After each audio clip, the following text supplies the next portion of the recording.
লেখার শিরোনাম একটি মেয়ের উপাখ্যান। বৃক্ষেরা যেমন করে আঁকড়ে ধরে মৃত্তিকা শরীর, বয়সী স্বামীর বুকে ঠিক তেমনি করেই ছিল সে পাহাড়ের কোল ঘেঁষা ভিন্নতর জীবনের ঘরে। ঘরের অর্ধেক জুড়ে বসবাস, সম্মুখে দোকান, ছোট্ট চায়ের দোকান একা একা চালাতো মেয়েটা। দূর বনে নিজেদের ছোট এক আঙুরের ক্ষেত, খেতে কাজ করে স্বামী, মাঝে মাঝে মেয়েটাও যায়। নিঃসন্তান বলে তার দুঃখ ক্ষোভ ছিল না কখনো।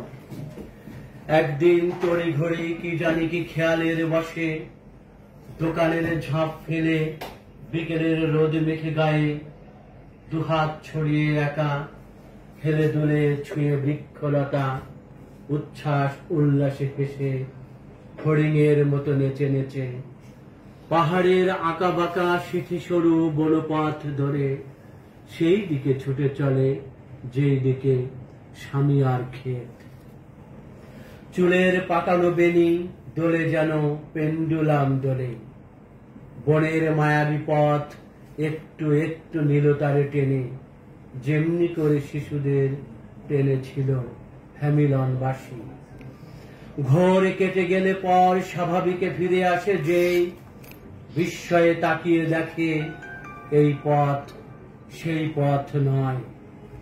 পাহাড়ের ধোঁয়া মেঘ সান্ধ্য ছায়া ঢেকে দিল সব। কালো ভালুকের মতো নিঃশব্দের রাত্রি নামে এক।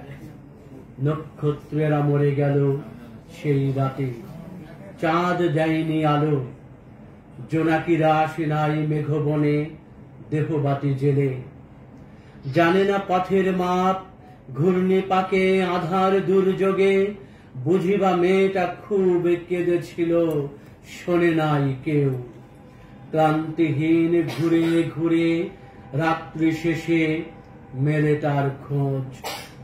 যেভাবে ক্ষুধার্ত বাঘ প্রাণীদের কামড়ে ধরে মেরে মাংসের আহার শেষে রেখে যায় উচ্ছিষ্ট কঙ্কাল, সেই কঙ্কালের মতো পড়েছিল বনের ভিতর পশুর কবলে পড়া মেয়েটার রক্ত মাখা লাশ।